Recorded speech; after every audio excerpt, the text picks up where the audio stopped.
Namaste and welcome to this exciting episode of Sathology Debunking Mythology. Sathology के इस episode में आपका बहुत बहुत स्वागत है। बहुत सारी चीज़ें हो रहा है और अभी नव दुर्गा आज आखिरी दिन है यहाँ पे और नव दुर्गा का और काफ़ी हलचल हो रही है पूरी दुनिया में इस समय नेवी के ऊपर और भारतीय नेवी की कैपेसिटी बढ़ती जा रही है, 200 शिप की नेवी हो जाएगी। तो एक तरीके से मोदी जी ने अमेरिका का घमंड तोड़ दिया है। अभी जो मैं देख रहा था, पीट हेगसेथ की स्पीच हुई, फिर ट्रम्प की स्पीच हुई कमांडर्स के लिए, अमेरिकन कमांडर्स के लिए। ट्रम्प बोलते हैं कि हमारे बैटलशिप अच्छे नहीं दिखते। ऑब्वियसली किसी से तो कंपेयर कर ही रहे होंगे। वो कंपेयर कर रहे थे वर्ल्ड वॉर 2 के बैटलशिप से, जिसमें सारी गन्स जो हैं सरफेस पे लगी रहती थी। आजकल के बैटलशिप्स की कैपेसिटी बहुत ज़्यादा होती है। जैसे अमेरिका का Arleigh Burke class carrier 96 Tomahawk missiles carry करता है, भारत का 32 ब्रह्मोस मिसाइल्स कैरी करता है। Very very different capacity. और भारत की नई रेंज की ब्रह्मोस मिसाइल्स भी आ रही हैं और अगले प्रोजेक्ट 18 में भारत भी 96 मिसाइल्स कैरी करेगा हर डिस्ट्रॉयर के ऊपर। और तो ये कैपेसिटीज बढ़ती जा रही हैं और सेम ट्यूब से मल्टीपल मिसाइल्स लॉन्चेस होती हैं। मोदी जी ने पूरी तरीके से एक तरीके से घमंड तोड़ दिया है। पहली बात तो वो इतना प्रेशर होने का दबाया नहीं और अमेरिका ने चाल चल दी कि चंद्रबाबू नायडू को तोड़ दिया जाए मोदी जी के कोलिशन से। उन्होंने H1B रिस्ट्रिक्शंस लगाई, जिसका सबसे बड़ा नुकसान हमारे तेलुगु भाइयों को होता है जो तेलुगु बोलते हैं, और उनको सबसे बड़ा नुकसान होता है। तो उन्होंने सोचा कि इस प्रेशर से वो CBN जो है निकल जाएंगे वहाँ से। लेकिन CBN भी देशभक्त हैं। उन्होंने इस प्रेशर को देखा, उनकी मीटिंग्स हुई अमेरिकन एम्बेसी के ऑफिशियल से और डायरेक्टली बोला गया और इस तरह की बातें बोली गई जिस तरह की मोदी जी की गवर्नमेंट को गिरा दिया जाए। मोदी जी चुप रहे। नवदुर्गे चल रहा है, वो उसमें पूरी तरीके से चुप हैं, साधना में लगे हैं। उन्होंने उपवास रखा हुआ है जैसे हर साल करते हैं, सिर्फ पानी पीते हैं पूरे दिन में और शाम को उपवास तोड़ते हैं। तो मतलब ये उनका शेड्यूल है नवदुर्गे का। वो उसको रिलीजियसली मेंटेन करते हैं, सालों से कर रहे हैं, अभी भी कर रहे हैं। और भवानी जो होती हैं वो युद्ध का प्रतीक होती हैं। अब जो शक्ति मिलेगी उनको, उसका कोई वो तो हमेशा शक्तिमान है। अभी शक्ति मिलेगी जो नवदुर्गे करने के बाद, थोड़ा बहुत अब आप हलचल देख सकते हैं। जैसे कि बांग्लादेश में भारतीय नेवी का प्रोजेक्शंस आप देख सकते हैं।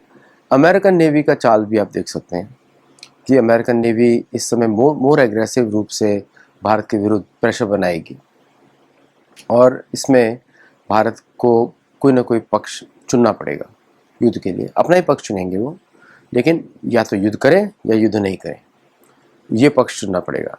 क्योंकि अमेरिका ने अपनी सारी चालें चल ली। ट्रेड पे उससे नेगोशिएट करने की कोशिश की, ट्रेड टॉक्स ब्रेक हो गई। क्वाड को तोड़ने की कोशिश करी, क्वाड तो इरेलेवेंट हो गया। ऑकस को वापस बनाने की कोशिश करी, वो भी टूट गया। तो हर तरह से उसका घमंड टूट गया है। इस समय अमेरिका को डर है इंटरनल उपद्रव से, क्योंकि इतने सारे पैलेस्टीनियन ये सब उन्होंने इम्पोर्ट जो किए हैं।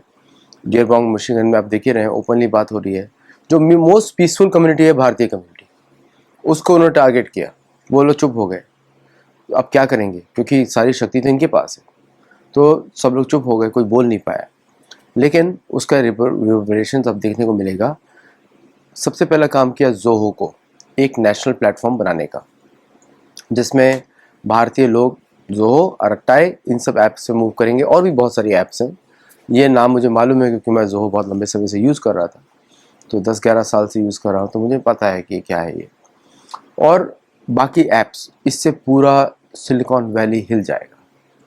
अभी उसमें तेज़ी आने वाली है।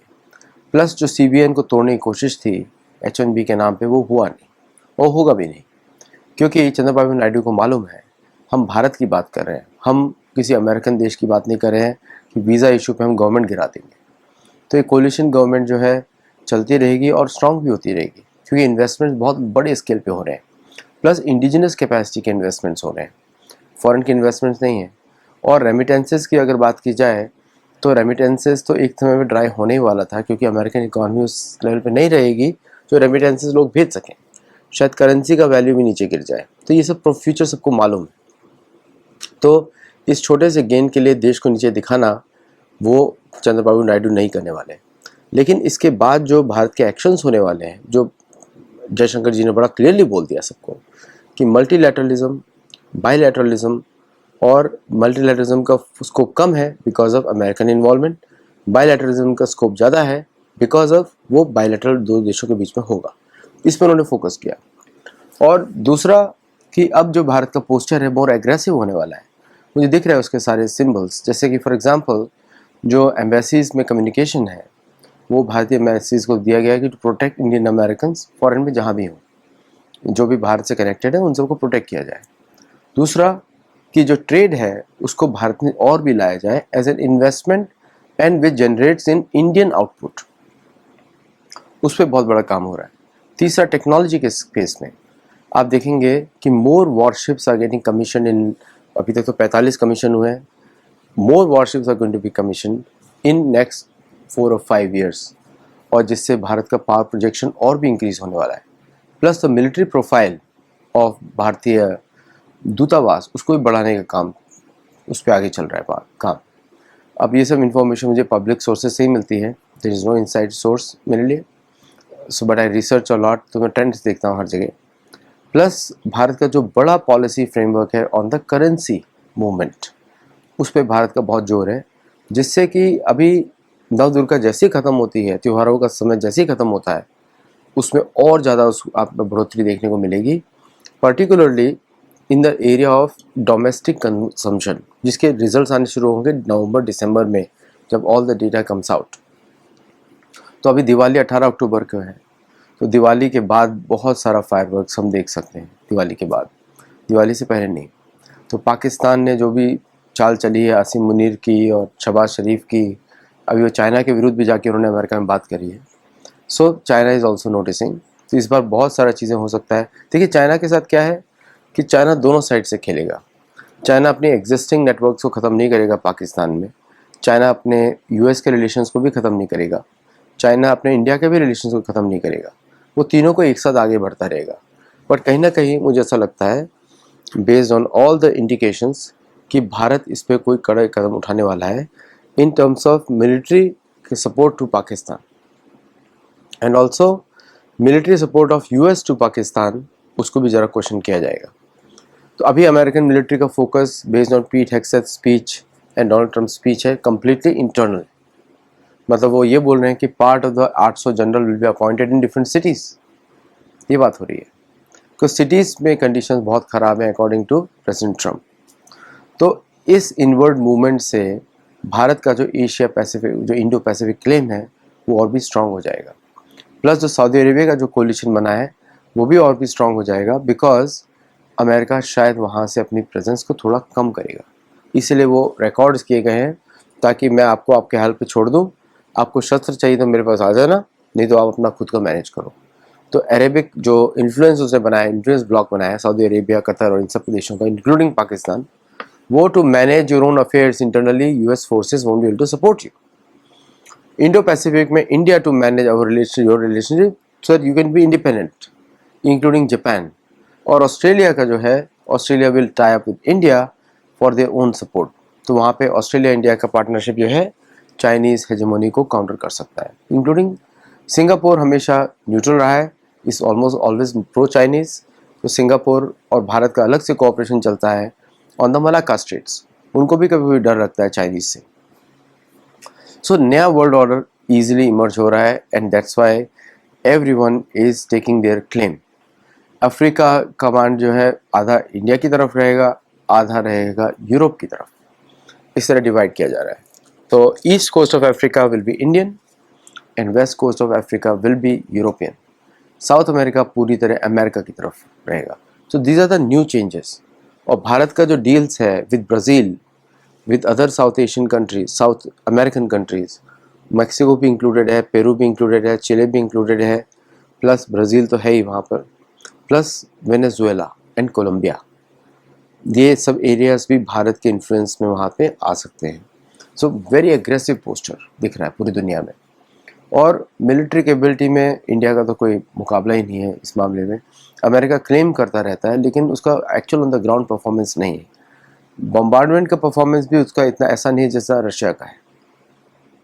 सो यूक्रेन वॉर में अमेरिकन अनइन्वॉल्वमेंट बढ़ेगा, कम नहीं होगा, ज़्यादा नहीं होगा, कम होगा अभी यूक्रेन में, बिकॉज यूरोपियन यूनियन और Germany and other countries will be asked to step up more, क्योंकि अमेरिका अब फंड नहीं कर सकता वो सब वॉर्स को। और जो आप देखते हैं कि other European powers like Italy, जो अमेरिका से ज़्यादा अलाइंड है, क्योंकि यूरोप कभी एक रहा ही नहीं है, यूरोप हमेशा आपस में लड़ता है, वो इतिहास है यूरोप का। ऐसा नहीं है कि वहाँ के आप पुराने इतिहास में चले जाएं, 7-8 हज़ार साल पहले, 10 हज़ार साल पहले, वो हमेशा आपस में लड़ते हैं, कबीले वाला माइंड सेट है। अब अमेरिका को डर है कि जितने भी पैलेस्टीनियन और लेफ्टिस्ट ऑर्गेनाइजेशन जो अमेरिका ने बढ़ाए थे, अब वो अमेरिका में आ गए हैं, कि आज पाकिस्तान जैसा देश अमेरिका से आंखें में आंखें मिला के बात कर रहा है। ये तो बहुत ही डाउनफॉल है अमेरिका का, बहुत ज़्यादा। तो मोदी जी इसको देख रहे हैं ध्यान से। मुझे ऐसा लग रहा है कि there will be strict actions against Pakistan, will be strict actions against the US plans in this region. मुझे ऐसा बड़ा क्लियरली दिखता है। और उसका आउटकम क्या रहेगा? Will be a completely consolidation of Indian leadership, क्योंकि लीडरशिप इंडिया की सस्टेन होगी तभी ट्रेड प्रोटेक्ट होगा, ट्रेड प्रोटेक्ट होगा तो आगे ग्रोथ भारत की दिखती है। So this is the update from my side. तो नवदुर्गा आज खत्म हो रहा है, कल से बहुत भयंकर जो है एक्शंस शुरू होने वाले हैं। तो स्टे ट्यून्ड, और हम लोग फिर इस पे बात करेंगे अगले शो में। हमारे गुरुकुल में जुड़िए, कल से हमारा गुरुकुल मंडे वेडनेसडे फ्राइडे रहता है, प्लस थर्सडे एंड ट्यूसडे हमारे बिजनेस क्लासेस होती हैं बेस्ड ऑन योगा सूत्रा। तो आप वहाँ पे जुड़िए हमारे साथ, और हमारे ट्यूसडे और थर्सडे के लाइव शोज़ को जो मैं लेता हूँ रामायण भागवत, उस पर भी जरूर जुड़िए। If you are a member you will get amazing content on Shastra. So thank you all very much for जुड़ने के लिए। नमस्ते एंड जय जगन्नाथ।